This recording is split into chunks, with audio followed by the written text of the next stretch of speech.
Ini ang Digicast Negros X, top 10 ng mga balita sa Negros Island region. Ang amon ni kadulong sa inyo, kagiyari natin ng mga top stories of the day. Today is January 23, 2026, Biyernes nga adlaw. Nadula ang income sa kalamay bangod sa pagsarurot sa presyo, malapaw sa 20 billion pesos sa Hunyo. Congressman Albe Benitez nagapati nga hindi maging matinalag-on ang impeachment complaint bato kay PBBM. Emergency rooms ang CLMMRH, liwat na nga magabukas matapos ang renovation. Tricycle driver patay sa pagpaniro sa Kabangkalan City. Kag sa Good Vibes Weekend, made in Bacolod nga mga produkto, gina-order sa high-end nga mga resort, ina sa tripping ni Romeng kag plastic shredder sa Are You Agreeable? Inatanan sa Digicast Negros X.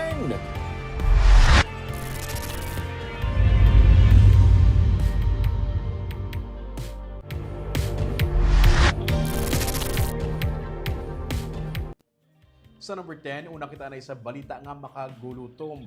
Di kay balo ka mo bala nga miyara na sang authentic Bacolod chicken inasal sa seafood capital sang Silay City. Yaring report. May sulugaton ka sa airport nga nahidlaw magkaon sa mga seafood gikan sa Barangay Balaring, ang seafood capital sang Silay City. Kag nagapanamkon man sa authentic nga chicken inasal sa Bacolod. Ini ang sabat sa problema mo. Sa Balaring, naghugpong ang Micaelas, kag ang Nenas equals Nenas D. Sarang sa gihapon matilawan, ang nanari-sari nga mga seafood nga putahe pareho sa pasayan, lukos, isda, pati na kinilaw. Pero pwede man makakinamot kaon sang paborito mga petso pack o kung paas ang manok nga inasal Bacolod style. Istorya sa tag-iya nga si Di Sacro, ang Micaelas ang isa ka espesyal nga lugar para sa ilang nga pamilya kag suki na diri sila sa pila ka tuig na. Madugay na siya nagapangaluyag sa tag-iya sini nga mangin partner sila sa negosyo pero sang sinigid lamang nakuha niya ang matamis nga oo sang tag-iya. Gani subong, nagapaning hamot na ang aso halin sa inasalan sang Nenas sa Balaring.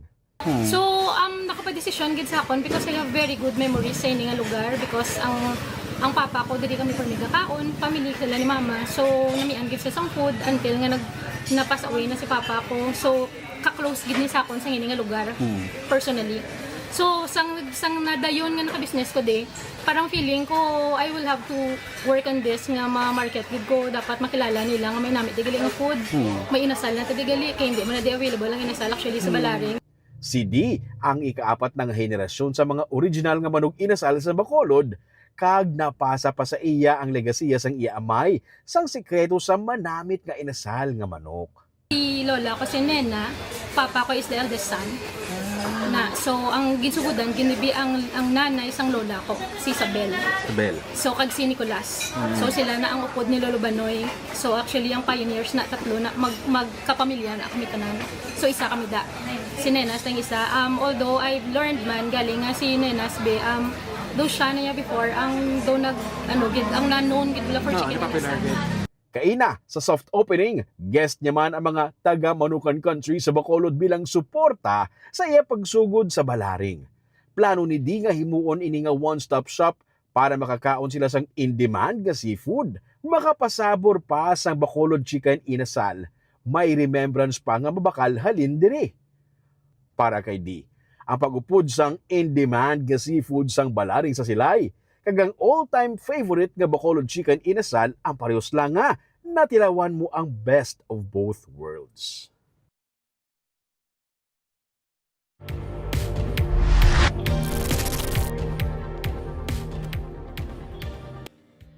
Sa number 9, ginapanginwala sa karon sa City Legal Office sa Bacolod City nga may ginsakit silang isa ka 63 anyos nga vendor sa gitpatigay nga clearing operation sa Libertad Public Market.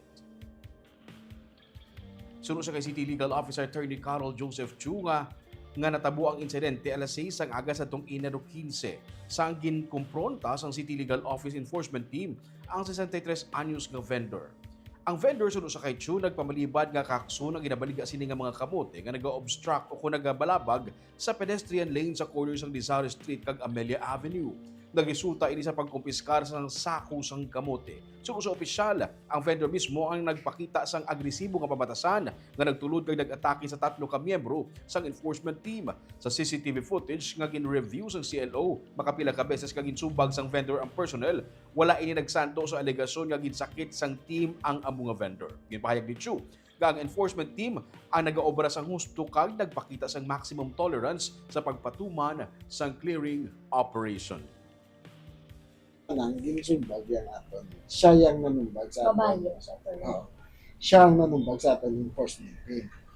So, tiyan mo na, wala sang natabo nga pagpanakit.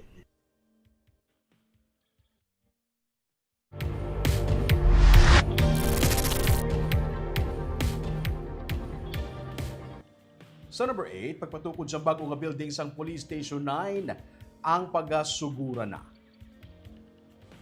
Nagpatigay ng Police Regional Office Negros Island Region kay inasang aga sang groundbreaking para sa bago nga building sang Bacolod City Police Station 9. Ipatukod ang standard type PNP building sa Barangay Kabug sa Bacolod City. Nagabalor ang proyekto sang masobran 9 milyones pesos. Sa pahayag sang PRO-NIR, ginpatukod ang bagong estasyon sang pulis ang padasig ang pagresponde o kanang response time kag papalapit ang ang serbisyo sang kapulisan sa tao. Sa bago nga police station, ipahamtang ang mga office space, custodial facility, kag lugar para sa komunidad kag frontline services. Ginalauman nga matapos ang construction sa sulod sang 8 ka bulan. Sa subong, sa kilid sang barangay hall sang barangay Sumag, nahamtang ang police station 9.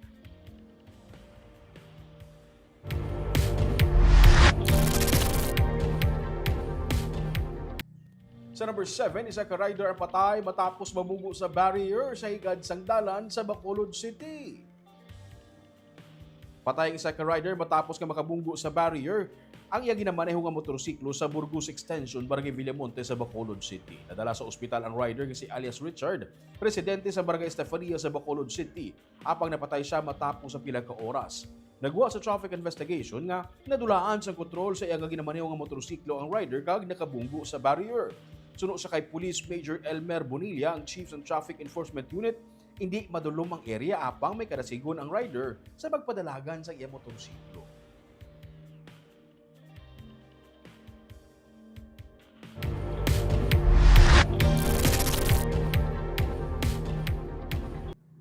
Sa number 6, isa ka tricycle driver patay matapos nga gintiro sa Kabangkalan City. Nakaangkon sang igo sang bala sa ulo ang tricycle driver matapos gintiro sang sospek nga nagasakay sa motorsiklo sa sitio Buri, Barangay 4 sa Kabangkalan City, Webes ang hapon. Gindalaan 31 anyos nga biktima sa Holy Mother of Mercy Hospital apang siya ang ginbawian sang kabuhi kaila sang kaagahon. Yara sa iya nga tricycle ang biktima sa gituparan sa isa ka motorsiklo kundi nagasakay ang gunman kag siya ang gintiro. Matapos ang insidente, nalagyo ang gunman kag driver sa motor. Ginsiling ni Lieutenant Colonel Gary Resuma ang hepe sa Kabangkalan PNP. Mayara na sila sang person of interest sa nagtiro sa biktima. Pinalantaw sa kapulisan nga posible personal ang motibo sa krimen.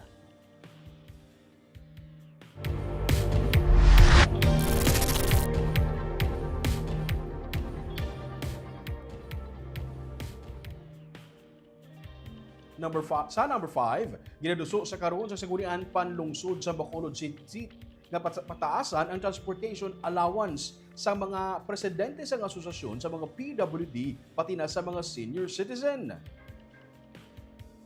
Ang request ginhimo paagi sa Department of Social Services and Development, Office of the Senior Citizens Affairs kag Person with Disability Affairs Office kay Mayor Greg Gasataya. Ini nga proposal nakasulod sa resolution nga gin-author ni Councilor Cesar Distrito, Chairperson sa Committee on PWD Affairs, kaupod si Councilor Celia Flor, Chairperson sa Committee on Senior Citizen. Sunod sa kay Councilor Distrito, nagtambong ang mga association presidents kag nagpabalo sa mga programa sa syudad sa ilang mga miyembro. Gidugang niya nga madugay na nga 500 pesos ang bulanan nga allowance sa mga presidente kag nagakaangay lamang ang pasakani ni sa 1,000 pesos bangod sa pagtaas ng presyo sa balaklon, gasolina kag iban pa nga gastuhan. Gipatag ni distrito nga lokal nga pondo halin sa OSCA para sa senior citizen kag sa PDAW para sa PWD ang gamiton sa sining allowance. Sa record, may 74 ka mga association presidents and senior citizens kag may 42 ka association presidents sa mga PWD sa syudad.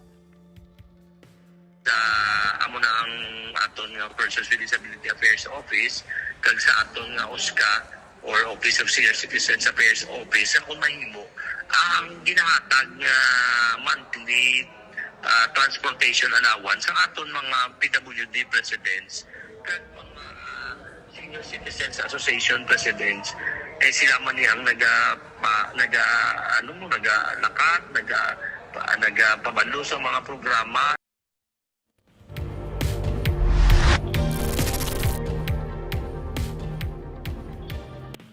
Sa number 4, emergency rooms ng CLMMRH ang liwat na nga magabukas matapos mahumana ang gipatigayon nga renovation. Sa masunod nga semana, ginapaabot nga magabukas liwat ang emergency rooms ng Corazon Locsin Montelibano Memorial Regional Hospital. September 2025 sang temporaryo ini nga ginsera para sa renovation. Kaina, ginpatigayon ang inaugurasyon sang bag-o nga pasilidad sang ospital. Sini nga hapon ginpanantaw sa media ang mga bahin sang ER nga gin-renovate halin sa mga kwarto, banyo, kag iban pa gid nga mga facilities. Malayo ini sa daan nga sitwasyon sang ER sa ospital sadto. 92 million pesos ang gitanan nga budget para sa pagpaayos sang kahimtangan sang ER sang CLMMRH kag mapalapad pagid ini. Masunod naman nga i-renovate amo ang mother and child unit.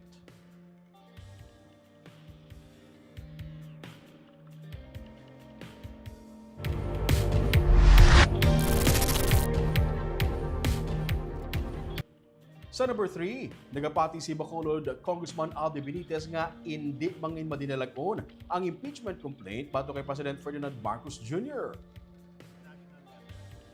Wala man nakit-an ang complaint nga na-file pero iyagin sila nga hindi na ini mangin madinalagon. Ang presidente pagani suno sa iya ang nag-expose tubtub sa national level sa corruption issues labi na ang sa flood control projects. Mataas ang awareness sa mga pumuluyo sa karon na dugang pa niya. Ano pag itsuno sa iya ang maayo nga kaayuhan nga madulot sang impeachment sa pungsod. Para naman kay 3rd District Representative Javier Miguel Benitez, iya natawon ang mga merits sang impeachment complaint nga gin-file. Sa tuanay natabo naman ini sa mga anay presidente sang pungsod. Sang Martes, ang first verified impeachment complaint bato kay President Marcos ang gin-file sang abogado nga si Andre De Jesus. Sang Lunes, ang formal man nga na-transmit sa Office of the House Speaker.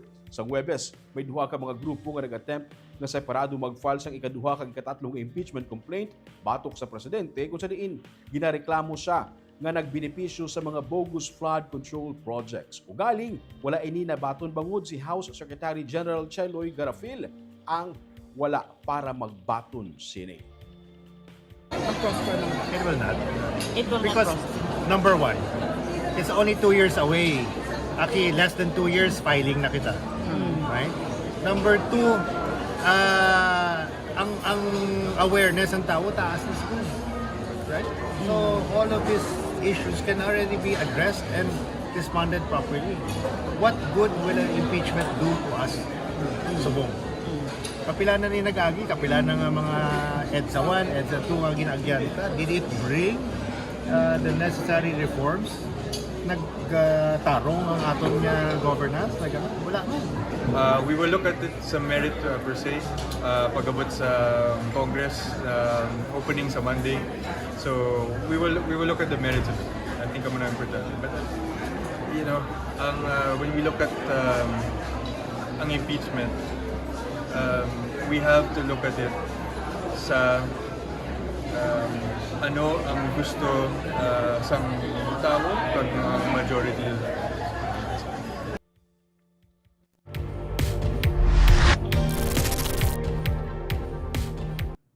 Sa number 2, ang Department of Health ang dapat man nga maghimo sang tikang batok sa nagadamo karon nga mga artificial sweeteners. Inisunod sa kay House Committee on Agriculture Chairperson Representative Wilfrido Inverga nga nagpatpat nga ang mga artificial sweeteners mayara sang malaing nga epekto sa ikaayong lawas base sa pagtuon. Ang influx upon ang pagsinulod sa artificial sweeteners sa pungsod, isa sa ginalantaw nga kabangdanan sang kapirdihan sang sugar industry sa karon. Ang sucralose, isa ka artificial sweetener, damlag paginsiling sang Sugar Regulatory Administration, ang tuman nga nag-apekto sa domestic sugar consumption sa mga large-scale manufacturers. Kinabulubanta yara sa 75,000 metric tons ang domestic sugar, ang equivalent sa kadabuon sa artificial sweeteners nga nagasulod sa pungsod o kung nagabalor sang 37.5 billion sa kada crop year. Suno kay Senate Committee on Agriculture Chairperson, Senator Francis Pangilinan, dapat nga matutukan man ini nga bagay. Wala sang regulation powers ang SRA angot diri. So we should be able to look into additional regulation from the SRA with respect to sweeteners and its impact on the local sugar industry. The Department of Health should step in also on this matter. Because there have been several findings already, I think, in the United States on the dangers of HFCC, dextrose, sucrose.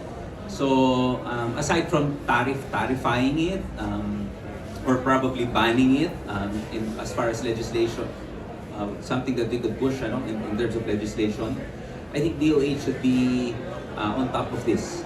And we know very well this would be very much helpful for the sugar industry. I think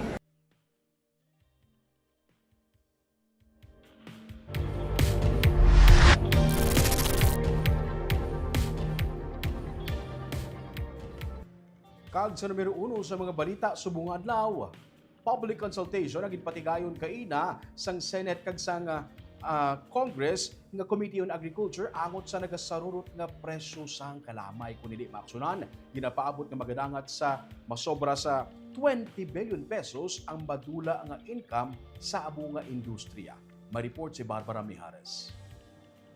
Isa-isa nga ginhatagan sing higayon ang mga sugar stakeholders nga magpabutyag sang ilang nga panindugan kag panawagan karon nga padayon ang pagsarurot sang millgate price sang kalamay, lakip na molasses. Ginabulubanta nga yara sa 2,500 pesos ang production cost sang 50 kilogram bag sang kalamay, kag ang presyo sang baklanay karon mas nubo pa diri. Sa position paper sang CONFED, nakasaad nga humalin sa October tubtub December 2025 ang pagnubo sa presyo sang kalamay kag molasses ang nagtuga sang pagkadula sang 7.28 billion pesos sa sugar sales. Kung magpadayon ini tubtub sa June 2026, sarang magdangat ang foregone revenues sa 20 billion pesos. Isa sa ginatudlo sa mga stakeholders kabangdanan sa pagsarurot sang presyo ang importation. Gani patud nga policy para diri ang isa sa ila nga panawagan. Money inflows contracted by 560 billion pesos per week, mostly in Negros Island. If unchecked, foregone revenues of the sugar industry could exceed 20 billion pesos by June 2026. Ang ila mismo nga mga position paper ang ginsubmit sa talatapan sang Senate kag House Committee on Agriculture nga ginapamunuan nanday Senator Francis Pangilinan kag Representative Wilfredo Mark Enverga. Taliwas sa nagagwa nga daw isa lamang ka show ang pagpatuman sang public consultation suno kay Congressman Enverga ang anuman nga makuha gikan sa public consultation ang gamiton para sa official inquiry in aid of legislation. May action nga ipatuman ang Kongreso sa mga major concerns nga natalakay. this is a public consultation. This is what will be used for us in Congress and I'm sure in the Senate for us to use for the upcoming official inquiry in aid of legislation. So most definitely this is not a show. And it would make our lives easier in Congress, already hearing the major concerns initially from our stakeholders. Bilang immediate action suno kay Senator Pangilinan, iya nga ginalantaw ang cash assistance para sa mga maggagmay nga mangunguma para man mabuligan sila sa ilang nga kapirdihan. Magapakig-angot siya sa Department of Agriculture para diri. So we might be able to make certain representations so that some cash assistance, of course this is subject to the DA's ability to respond quickly, but that is one option, to provide direct cash assistance for those small farmers who have suffered precisely because of the drought. prices of sugar in the market. Samtang isa man sa ginalantaw ni Bacolod Congressman Alfredo Abelardo Benitez ang mga pagdula sa mga traders o kun middleman. 65% suno sa iya sa mga buyers, sang kalamay, mga industrial users. Kag ini sila mga ginabulubanta 50 ka mga kumpanya. Ang amo nga tikang ginalantaw antes pa man mapatuman ang anuman nga legislation. That maybe the committee, we will come up with a hearing and invite all of these industrial users together with our farmers, our millers, to find a middle ground for them to deal directly with each other. So eliminating the middleman or the traders. So that is one solution that we're looking at prior to any legislative action that we will take, because that matagal po yun, di ba? Suno kay 3rd District Representative Javier Miguel Benitez nga amo ang naghikot para matigayon ng public consultation sa probinsya, anuman ang kinahanglanon nga tikang ang iya nga unahon. Start sa Congress sa Monday ay masubmit kita sa mga oversight functions na kinanglan tutukan sa atong executive departments, and kung ano man ang kinanglan na legislation, we will pass it on the first day of Congress pag-opening sa Monday. Hindi magdubo sa 50% sang sugar production sa bilog nga pungsod ang gikan sa Negros Occidental. Barbara Mijares, Digicast Negros.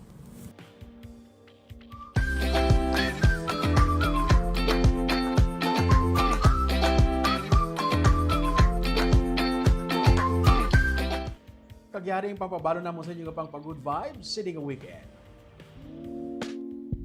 Made in Bacolod ang ini nga mga handicrafts. Himo ni actually sa Barangay Singkang Airport sa isa ka Bacolod noon.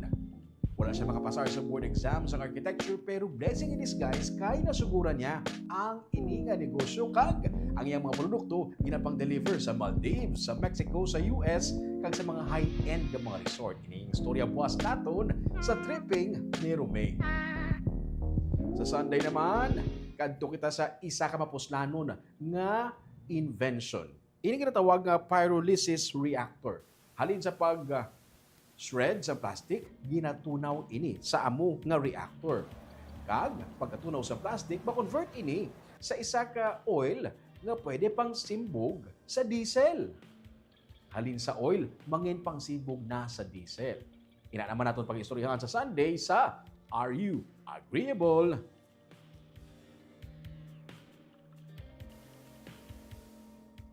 Shout out anay sa ato live viewers. Subong hapon si Sir Nane Grande. Good afternoon, Choy Ruming, Digicast Negros watching live. Keep safe always and have a blessed Friday. Si Ma'am Gloria Bantigay. Good afternoon, Sir Ruming. Happy weekend. Si Maricon Gambo Hayashi. Good evening, Sir Ruming. Digicast Negros watching from Japan. Si Eli Carion. Good afternoon, Digicast Negros.